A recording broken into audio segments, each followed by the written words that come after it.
പൃഥ്വിരാജ് ഇവിടെ സ്റ്റാർജാമി വന്ന് പറഞ്ഞു ദാറ്റ് അവരുടെ ഒരു ഫാമിലി ടൈം എന്ന് പറയുന്നത് ഒരു ഡ്രൈവിന് പോകുന്നതാണ് എല്ലാ ദിവസവും ഈവനിങ് മിക്കപ്പോഴും. What is your family time? എൻ്റെ ഫാമിലി ടൈം ഞങ്ങൾ ഡിന്നറിന് പോകാൻ എപ്പോഴും ശ്രമിക്കാറുണ്ട്. പക്ഷേ ഞാൻ മിക്കപ്പോഴും പോയി തിരിച്ചൊക്കെ എത്തുമ്പോൾ ലേറ്റ് ആവും. അപ്പോൾ ഞങ്ങൾക്ക് പറ്റുന്ന സമയങ്ങളിൽ ഞങ്ങൾ ഡിന്നറിന് പോകും, അല്ലെങ്കിൽ ഞങ്ങൾ ഫ്രണ്ട്സിന്റെ വീടുകളുണ്ട് അവിടെ പോകും. അതൊക്കെയാണ് എൻ്റെ ഒരു ഫാമിലി. അല്ലെങ്കിൽ ഞാൻ വീട്ടിൽ തന്നെ ആയിരിക്കും. അവന്റെ കൂടെ ഉള്ള ഇടി കൂടി ബഹളം പരിപാടി. Rapid fire round. Okay, choose being A husband or being A dad.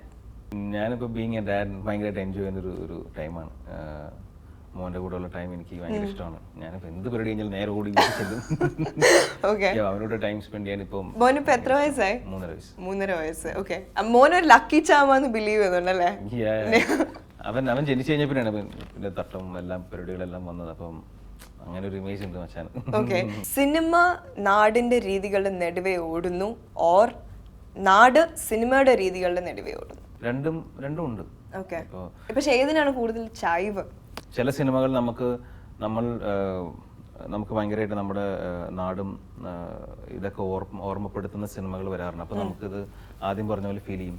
ചില സിനിമകൾ ഔട്ട് ഓഫ് ദ ബോക്സ് ഒരു സാധനം വന്ന് ഭയങ്കര ഹിറ്റായി സൂപ്പർ ഹിറ്റ് ആവും. അപ്പൊ നാട്ടുകാരെല്ലാവരും അല്ലെങ്കിൽ നമ്മളെല്ലാവരും ആ സിനിമ ഇങ്ങനെയാണ് സിനിമ വേണ്ടതെന്ന് തോന്നും.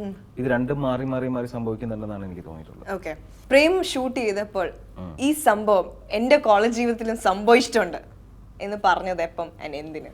ഒരുപാട് ഇൻസിഡൻസ് നമ്മുടെ കോളേജിൽ സംഭവിച്ച കാര്യങ്ങളുണ്ട്. ക്ലാസ്സിൽ നിന്ന് പുറത്താക്കുന്നതും ബാക്ക് ബെഞ്ചിൽ നിന്ന് ബഹളം ഉണ്ടാക്കുന്നതും അപ്പോൾ ആ സമയത്ത് ക്യാൻറ്റീനിൽ പോയി ഇരിക്കുന്നതും തിരിച്ചു വരുന്നതും ഇങ്ങനത്തെ ഒരുപാട് സംഭവങ്ങൾ. പിന്നെ റാഗ് ചെയ്തിട്ടുള്ള കാര്യങ്ങൾ, ഇതൊക്കെ ഞങ്ങളുടെ കോളേജിൽ സംഭവിച്ചിട്ടുള്ള കാര്യങ്ങളാണ്. നിവിൻ പോളിയുടെ മെന്റർ ഇൻ ദ ഇൻഡസ്ട്രി ആരാണ്? വിനീതാണ്. നിവിൻ പോളി ഒരു ഡയറക്ടേഴ്സ് ആക്ടർ ആണ്, ട്രൂ ഓർ ഫാൾസ്? ട്രൂ ആണ്. ഞാൻ ഒരു ഡയറക്ടറിനെ കൃത്യമായി ഫോളോ ചെയ്യുന്ന ഒരാളാണ്. ഡയറക്ടർ പറഞ്ഞു തരുന്ന കാര്യങ്ങൾ ആണ് കൂടുതൽ ഞാൻ ചെയ്യാറ്. ഏതാണ് കൂടുതൽ പ്രയോറിറ്റി, മൂവി ആണോ ദി എൻറ്റയർ സിനിമ ഓർ അതിലെ character? At the end movie നന്നായിരിക്കണം എന്നുള്ളതാണ്. അപ്പം ഞാൻ ക്യാരക്ടർ നന്നായാലും മൂവിയുടെ ഒരു കംപ്ലീറ്റ് പാക്കേജ് എങ്ങനെയാണെന്നുള്ളത് എപ്പോഴും ശ്രദ്ധിക്കാറുണ്ട്. ഓക്കെ, ഫോണിൽ സ്പീഡ് ഡയലുള്ള ഫസ്റ്റ് 3 കോൺടാക്ട്സ്? എൻ്റെ ഫോണിൽ സ്പീഡ് ഡയൽ ഇല്ല, ഞാൻ സെറ്റ് ചെയ്തിട്ടില്ല. ഇൻഫോസിസിൽ വർക്ക് ചെയ്ത ഏറ്റവും വലിയ ഗുണം ഇന്ന് നിവിൻ മനസ്സിലാക്കുന്നത്? ഇൻഫോസിസിൽ ജോലി ചെയ്തുകൊണ്ടാണ് കറക്റ്റ് ഒരു ട്രാക്കിലേക്ക് വീഴാനായിട്ട് അത് എന്നെ ഹെൽപ്പ് ചെയ്തത്. കാരണം എനിക്കത് ജോലി ചെയ്ത സമയത്ത് എനിക്ക് മനസ്സിലായി ഇതല്ല എൻ്റെ വഴി എന്നുള്ളത് എനിക്ക് മനസ്സിലായതും ഞാൻ എന്താണോ ചെയ്യാൻ ആഗ്രഹിക്കുന്നത് അതിൻ്റെ പിന്നാലെ പോകണം എന്നുള്ള ഒരു റിയലൈസേഷൻ ഉണ്ടായത് ഇൻഫോസിസിൽ ജോലി ചെയ്ത പിന്നെയാണ്. നിനക്ക് എന്താവാനാണ് ആഗ്രഹം എന്ന് 12ാം ക്ലാസ് കഴിഞ്ഞപ്പം അച്ഛൻ അമ്മ ചോദിച്ചപ്പോൾ ഉത്തരം? യൂഷ്വലി നമ്മുടെ ഒരു നാട്ടു നടപ്പുണ്ടല്ലോ, അല്ലെങ്കിൽ ഡോക്ടർ അല്ലെങ്കിൽ എഞ്ചിനീയർ. അപ്പൊ എന്നോട് ചോദിച്ചപ്പോൾ എന്താണ് പോകാൻ താല്പര്യം എന്ന് ചോദിച്ചപ്പോൾ ഞാൻ എഞ്ചിനീയർ ആവാൻ പോകാനാണ് പറഞ്ഞത്. ഡോക്ടർ എനിക്ക് ഇത്തിരി കൂടുതൽ പഠിക്കാനുണ്ട്, വലിയ താല്പര്യമില്ല.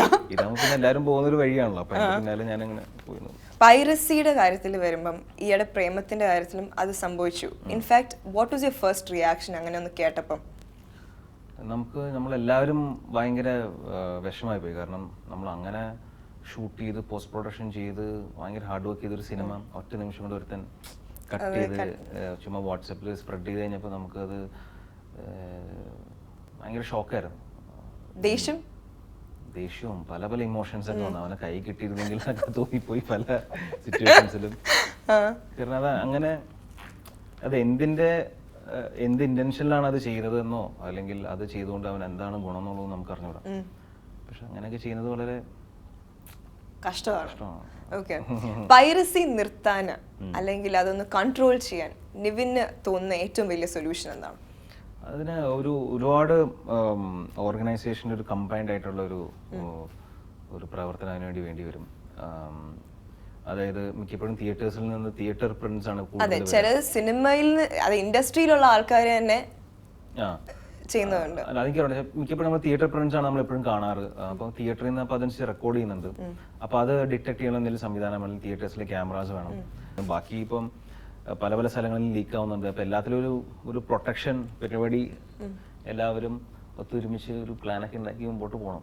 സോഫ്റ്റ്വെയർ ഒക്കെ പഠിച്ചല്ലോ, ഒരു ആപ്ലിക്കേഷൻ ഒക്കെ ഡെവലപ്പ് ചെയ്യാം.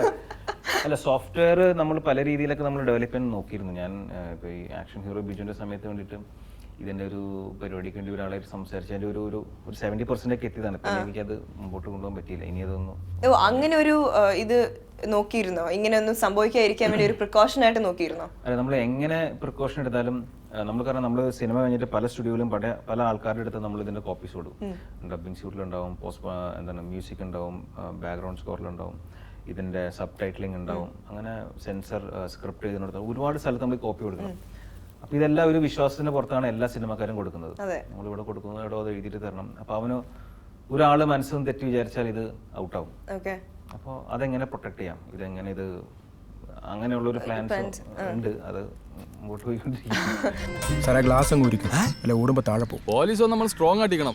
നമ്മളെന്തിനു മേടിക്കണത്? അയ്യോ എന്റെ പൊന്നു സാറേ, എന്നെ എപ്പോഴും പിടിക്കല്ല.